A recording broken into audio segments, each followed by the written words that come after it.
El día de mi boda no fue un sueño cumplido, sino una pesadilla cuidadosamente planeada por mi padre. Vestía un traje que jamás elegí, mientras mis manos temblaban intentando ocultar la rabia y el miedo que me atravesaban. Cada invitado sonreía sin imaginar que yo estaba siendo entregada como un objeto, y no como una mujer libre.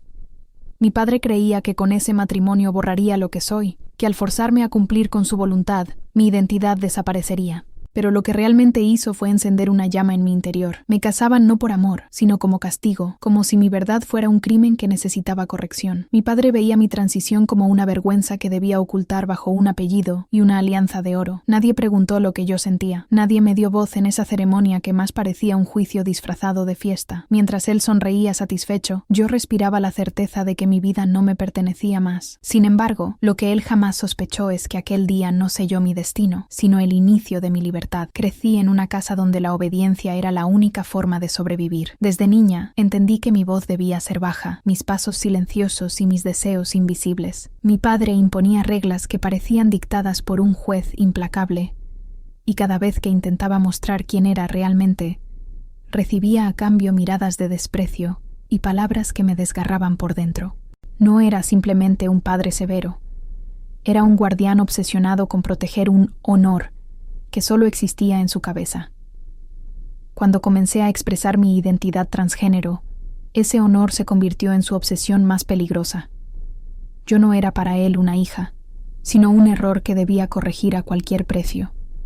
La primera vez que me miré al espejo después de iniciar mi transición, sentí por fin que mi reflejo y mi alma coincidían. Fue un momento breve, pero poderoso, en el que comprendí que mi vida tenía sentido solo si podía ser yo misma. Sin embargo, esa misma noche, mi padre irrumpió en mi habitación con un rostro que no olvidaré jamás. Sus ojos eran fuego, sus manos temblaban de ira, y sus palabras fueron cuchillos que aún llevo clavados. Dijo que me estaba destruyendo, que estaba avergonzando a toda la familia, y que jamás permitiría que continuara por ese camino. Yo, en silencio, solo apreté los puños, porque sabía que mi resistencia lo enfurecería aún más. Los días que siguieron fueron un infierno. Cada gesto mío era vigilado, cada salida cuestionada, cada llamada interceptada. Era como vivir en una cárcel sin barrotes, donde la condena era mi identidad. Mis hermanas evitaban hablar conmigo, no porque no me quisieran, sino porque temían ser castigadas también. Mi madre lloraba en silencio en la cocina, pero nunca se atrevió a enfrentarlo. Yo estaba sola, rodeada de paredes que parecían más altas cada día. El mundo afuera seguía girando, pero para mí, el tiempo se había detenido en una larga espera de algo que ni siquiera sabía si llegaría, libertad o destrucción. Una mañana, mi padre anunció, con voz solemne, que había tomado una decisión para mi bien. Nos sentamos a la mesa, y con un tono que no admitía réplica, dijo que había arreglado un matrimonio para mí. Un hombre respetable, trabajador, de buena familia, sería el encargado de enderezar mi camino. Sentí que la tierra se abría bajo mis pies. No podía creer lo que escuchaba. ¿Cómo podía casarme con alguien a quien no conocía? Y sobre todo, ¿cómo podía hacerlo mientras me negaban el derecho de ser quien era? Intenté protestar, pero su mirada me congeló. Ese día entendí que mi destino ya había sido vendido y que mi voz no contaba para nada. La preparación para aquella boda fue un proceso de tortura lenta. Me llevaron a probar vestidos que ocultaban cada rasgo de mi identidad, como si quisieran borrar cualquier rastro de mi verdad. Las costureras me miraban con incomodidad, pero nadie decía nada. Todos eran cómplices de un silencio que me mataba por dentro. Mi padre controlaba cada detalle, las flores, la música, la lista de invitados. Era como si estuviera construyendo una obra de teatro, donde yo era la protagonista obligada de un papel que detestaba. Yo sonreía en las fotos, porque si no lo hacía, recibiría sermones interminables o, peor aún, castigos que no me atrevo a recordar. En las noches, encerrada en mi cuarto, lloraba hasta quedarme sin lágrimas. Me preguntaba cómo alguien que se supone debía amarme podía odiar tanto lo que soy. La respuesta llegaba como un eco cruel. No era odio disfrazado de amor, era control disfrazado de cuidado. Mi padre no soportaba que yo decidiera sobre mi vida, porque eso significaba que perdía poder sobre mí, y el matrimonio forzado era su forma de asegurarse de que nunca escapara de su dominio. Pero, sin que él lo supiera, dentro de mí crecía una fuerza silenciosa que se alimentaba de cada lágrima derramada. Esa fuerza me decía que, aunque él me casara 1000 veces, nunca podría matar mi esencia. El novio, a quien conocí apenas una semana antes de la boda, era un hombre distante, con una sonrisa que no llegaba a los ojos. No mostraba crueldad, pero tampoco compasión. Parecía resignado, como si también estuviera cumpliendo cumpliendo con una obligación. Nuestras conversaciones eran superficiales, llenas de silencios incómodos. Yo trataba de encontrar una salida, una grieta en el muro que me habían construido alrededor, pero no hallaba ninguna. Él no era mi enemigo, pero tampoco mi salvador. Era simplemente otra pieza en el tablero de ajedrez que mi padre movía a su antojo. Recuerdo con claridad la noche anterior a la boda. Me miré al espejo vestida de blanco y sentí un vacío tan profundo que pensé que me desmayaría. No veía a una novia, veía a una prisionera disfrazada de ilusión. Toqué mi rostro, acaricié mis cabellos y me prometí en silencio que esa no sería la última vez que me reconocería a mí misma. Aunque todos quisieran apagarme, yo seguiría ardiendo por dentro. Esa promesa fue mi único refugio, mi única arma en medio de la tormenta. El amanecer del día de la boda llegó con un peso insoportable. Los invitados comenzaron a llenar el salón. Las risas y la música parecían burlarse de mi dolor. Mi padre caminaba orgulloso, saludando a todos, mientras yo era conducida como una marioneta hacia el altar. Cada paso que daba me alejaba de mí misma, y sin embargo, cada latido de mi corazón me recordaba que aún estaba viva, que aún tenía una chispa de libertad escondida en algún lugar. Esa contradicción me desgarraba. Quería gritar, quería correr, pero las cadenas invisibles de la obediencia me mantenían atada. Cuando finalmente me encontré frente al sacerdote, sentí que el mundo se volvía un murmullo distante. Las palabras resonaban en mis oídos como si vinieran de un túnel, y yo apenas podía respirar. Mi padre me observaba con ojos que exigían sumisión, y en ese momento comprendí que toda mi vida había sido entrenada para ese instante, para decir sí, aunque quisiera decir no. Fue ahí, en medio de aquel teatro cruel, donde comenzó a gestarse la semilla de mi rebeldía. El sacerdote levantó la voz solemne, pidiendo silencio en la sala repleta de rostros ansiosos por presenciar lo que para ellos sería una celebración, pero que para mí era una ejecución disfrazada de ceremonia. Cada palabra que pronunciaba caía sobre mí como una piedra, y aunque intentaba mantener la compostura, mis manos sudaban y mis piernas temblaban. El aire se volvía pesado, sofocante, como si todo el salón conspirara contra mi respiración. En medio de ese murmullo de rezos y sonrisas hipócritas, escuché la pregunta final: ¿aceptas a este hombre como tu esposo? Ese instante, que para muchos era un trámite, para mí se convirtió en el momento más decisivo de mi vida. Era como si todo mi pasado, todo mi dolor, todas mis lágrimas, se reunieran en un solo segundo de silencio absoluto. Miré al hombre que tenía frente a mí, aquel extraño al que se suponía debía entregar mi vida. Sus ojos me evitaron, como si tampoco deseara estar ahí, y eso me hizo comprender que yo no era la única víctima en esa farsa. Luego giré la cabeza hacia mi padre, y encontré en él una mirada fría, exigente, que me ordenaba obedecer sin palabras. Era la misma mirada que me había obligado a callar durante años, la misma que había apagado mis risas de infancia y había convertido mi adolescencia en un campo de batalla. Esa mirada me exigía pronunciar un sí que me condenaría para siempre. Sentí entonces una furia tan profunda que me atravesó de pies a cabeza, y en ese instante el miedo comenzó a ceder ante algo más poderoso, la necesidad de ser libre, aunque me costara todo. El silencio en la sala era insoportable. Podía escuchar mi propio corazón golpear con violencia dentro de mi pecho, como si quisiera escapar antes que yo. Mis labios se entreabrieron, y por un instante pensé en obedecer, en dejar que la corriente me arrastrara como siempre. Pero algo dentro de mí, una voz que había sido silenciada demasiadas veces, rugió con una fuerza inesperada. Era mi verdad, reclamando espacio, exigiendo ser escuchada aunque nadie quisiera hacerlo. Y entonces, en un susurro que rápidamente se transformó en un grito, dije lo que nunca habían permitido que dijera. No. Esa palabra, tan pequeña y tan inmensa, se expandió en el aire como una explosión. El murmullo de la gente se convirtió en un estruendo de incredulidad. Algunos invitados se llevaron las manos al pecho,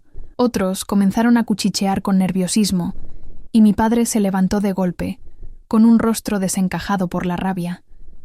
Su cuerpo entero temblaba, y por un instante pensé que vendría hacia mí para arrastrarme del altar a la fuerza. Pero algo más inesperado sucedió. El novio, ese hombre extraño que apenas conocía, me miró a los ojos con una expresión que nunca había visto en él. Con voz baja, apenas audible para mí, murmuró: «Corre». Fue la primera vez en mucho tiempo que alguien no me exigía, no me juzgaba, sino que me ofrecía una salida. No lo pensé dos veces. Me arranqué los tacones, que se habían convertido en grilletes, y comencé a correr por el pasillo central, mientras las voces de la multitud se mezclaban entre gritos de sorpresa, insultos y exclamaciones de horror. Mi vestido blanco se enredaba en mis piernas y por momentos sentí que caería, pero la adrenalina me mantenía en pie. Cada paso era un desafío, cada respiración era una victoria. Escuchaba detrás de mí los pasos pesados de mi padre intentando alcanzarme, pero también escuchaba dentro de mí una voz que repetía: «Sigue, sigue, sigue». Por primera vez en mi vida, yo era dueña de mi destino, aunque ese destino fuera incierto. Salí del salón y el aire frío de la noche me golpeó el rostro con una fuerza liberadora. Las luces de la calle parecían guiarme, y aunque no no sabía hacia dónde correr. Cualquier dirección era mejor que aquella prisión disfrazada de familia. Mis manos temblaban, mi corazón latía como un tambor de guerra, y mis lágrimas se mezclaban con el sudor en mi piel. Por un instante me detuve, giré la cabeza y vi la silueta de mi padre en la puerta, gritando mi nombre con una furia que helaba la sangre, pero no retrocedí. Ese grito ya no tenía poder sobre mí. Corrí más rápido, hasta que su voz se perdió en la distancia. Cada calle que cruzaba era un recordatorio de que estaba dejando atrás una vida de sometimiento. Sentía miedo, claro que sí, porque no sabía qué pasaría después, dónde dormiría, cómo sobreviviría, pero ese miedo era diferente. No era el miedo que paraliza, sino el que empuja hacia adelante. Era un miedo acompañado de esperanza, de esa certeza irracional de que había hecho lo correcto. Recordé cada golpe, cada insulto, cada humillación, y entendí que ese no que pronuncié en el altar no había sido solo una palabra, había sido una declaración de guerra contra todo lo que me había oprimido. Era mi renacimiento, y aunque el futuro fuera incierto, ya no estaba muerta en vida. En mi carrera desesperada llegué a un parque oscuro, donde por fin me detuve a recuperar el aliento. Me senté en un banco, respirando con dificultad, mientras mis manos intentaban controlar el temblor que recorría mi cuerpo. Miré el cielo, buscando respuestas entre las estrellas, y por primera vez en mucho tiempo no sentí vergüenza de existir. No importaba que estuviera sola, no importaba que el mundo me señalara. En ese instante comprendí que yo era suficiente, que mi existencia no necesitaba aprobación. Cerré los ojos y repetí para mí misma, como un mantra: soy libre, soy libre, soy libre. No sé cuánto tiempo permanecí ahí, perdida en mis pensamientos, hasta que escuché pasos acercándose. Mi cuerpo entero se tensó, temiendo que fuera mi padre o alguien enviado por él para arrastrarme de regreso. Pero no fue así. Una mujer desconocida se detuvo frente a mí con una expresión de preocupación genuina. Me preguntó si estaba bien, si necesitaba ayuda. Su voz era cálida, distinta a todo lo que había escuchado esa noche. No supe qué responder, solo rompí a llorar, dejando que todo el dolor acumulado se desbordara, y en medio de ese llanto sentí por primera vez la posibilidad de un futuro distinto, un futuro donde alguien pudiera mirarme sin odio,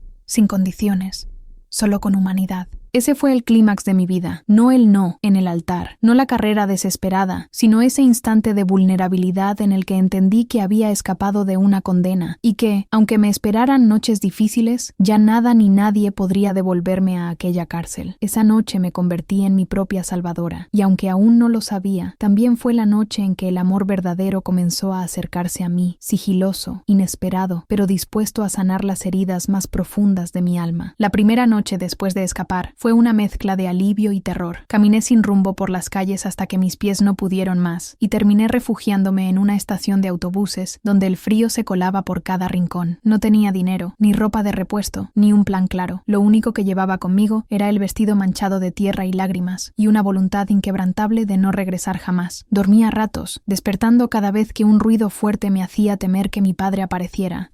Pero con cada minuto que pasaba, esa ansiedad se transformaba en una certeza. Había dado el primer paso hacia una vida que, aunque incierta, me pertenecía. Los días siguientes fueron un reto constante. Pedí ayuda en refugios, golpeé puertas que muchas veces se cerraron en mi cara, y descubrí que la sociedad no siempre tiene un lugar para quienes rompen sus normas. A veces me trataban con indiferencia, otras con desprecio abierto. Sin embargo, en medio de esa hostilidad, también encontré destellos de bondad. Una señora me ofreció pan sin hacer preguntas. Un joven me regaló una manta, y en cada pequeño gesto descubrí que la humanidad no estaba perdida del todo.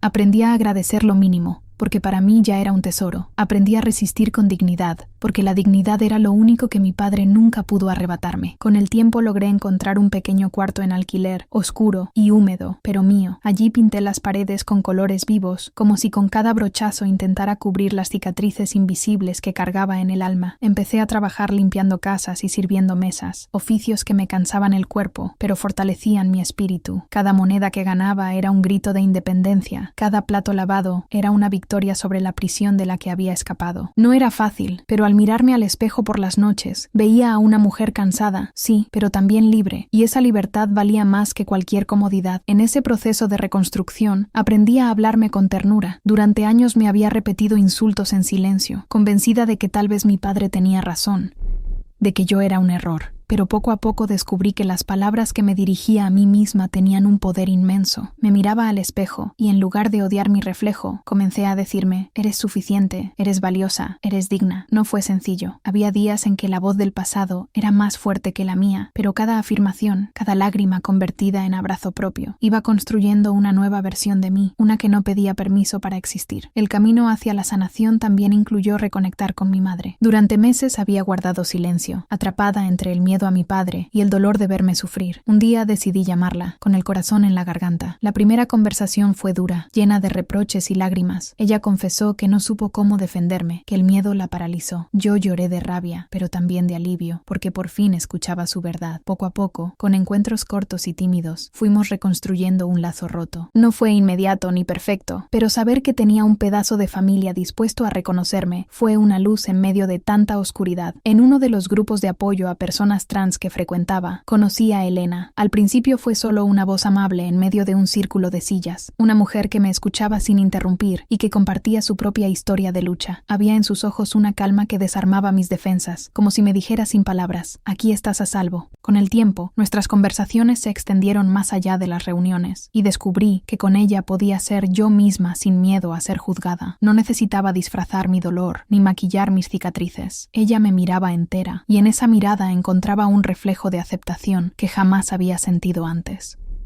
El amor con Elena no fue un relámpago, sino un amanecer. Al principio tímido, apenas perceptible, pero cada día más luminoso. Caminábamos juntas por las calles, riendo de cosas pequeñas, compartiendo silencios que no pesaban. Era distinto a todo lo que había vivido antes. No había exigencias, no había condiciones, no había castigos disfrazados de cariño. Había ternura, respeto, complicidad. Me enseñó que el amor verdadero no busca corregirte ni moldearte, sino celebrarte tal como eres. Y en sus brazos entendí que yo no era una carga, ni una vergüenza, ni un error. Yo era amada, simplemente por existir. Ese descubrimiento me transformó de una manera que ni yo misma esperaba. La rabia que había cargado por años comenzó a disolverse, reemplazada por una paz que nunca había conocido. No era una paz absoluta, porque aún tenía heridas abiertas, pero era suficiente para caminar sin sentirme perseguida por sombras. Aprendí a soñar de nuevo, a imaginar un futuro donde mis decisiones no fueran dictadas por el miedo, sino por el deseo de vivir plenamente. Por primera vez, pensé en planes a largo plazo: estudiar, viajar, escribir mi historia, cosas que antes parecían imposibles, ahora se convertían en metas reales. El pasado seguía apareciendo en forma de pesadillas o recuerdos dolorosos, pero ya no tenía el mismo poder. Cuando escuchaba la voz de mi padre en mi memoria, recordaba también la mía, firme y valiente, gritando «no» en aquel altar. Esa palabra seguía siendo mi escudo, mi recordatorio de que había tenido el coraje de elegir mi libertad. Y cada vez que la vida intentaba derribarme, pensaba en todo lo que ya había superado. Si había podido escapar de una boda forzada, podía enfrentar cualquier obstáculo. Mi historia no era de derrota, sino de resistencia. Hoy, cuando miro hacia atrás, no siento orgullo por el sufrimiento que viví, sino por la fuerza que descubrí en medio de él. Mi padre intentó encadenarme, pero lo único que logró fue empujarme hacia la valentía. La niña que un día fue silenciada ahora habla con voz firme, y la mujer que un día fue obligada a casarse ahora elige amar en libertad. Elena y yo construimos un hogar pequeño,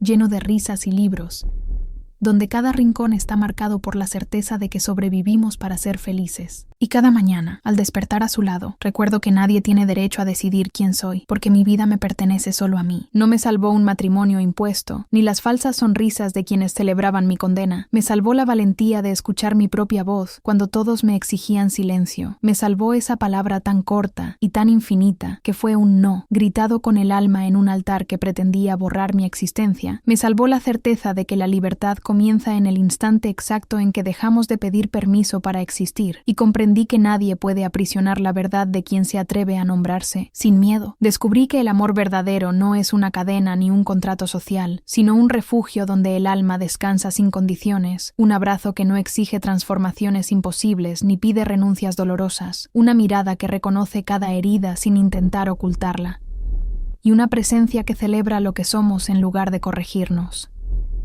Ese amor llegó a mí no en medio de la obediencia forzada, sino en el momento en que rompí las paredes del miedo y permití que la mujer que siempre habitó en mí pudiera respirar a plena luz. Hoy camino sin cadenas invisibles, sin los disfraces que otros cosieron sobre mi piel, sin el peso de una vergüenza que nunca me perteneció y que siempre fue reflejo de quienes intentaron callarme. Aprendí que mi valor no depende de la aceptación de un padre, de una familia o de una sociedad, sino de la decisión diaria de sostenerme en pie, mirarme al espejo con dignidad y pronunciar en silencio mi victoria, porque haber sobrevivido ya es en sí mismo un acto de revolución. Si mi historia tocó tu corazón, compártela sin miedo, porque nunca sabes quién puede estar viviendo en la oscuridad de un silencio forzado, esperando un gesto, una palabra, un ejemplo que le devuelva el coraje. Tal vez tu acción sea la chispa que despierte a otra persona atrapada en el dolor, tal vez tu voz sea el eco que acompañe a alguien en la noche más solitaria, porque el poder de contar lo vivido es también el poder de encender esperanzas. Y recuerda siempre que nadie, absolutamente nadie, tiene derecho a definir quién eres, ni a dictar cómo debes vivir, porque el sí más importante de tu vida no lo dirás frente a un sacerdote ni ante un público complacido, lo dirás frente al espejo, cuando por fin mires tu reflejo con orgullo y declares con firmeza: sí, esta soy yo, y no necesito permiso de nadie para existir, para amar y para ser feliz.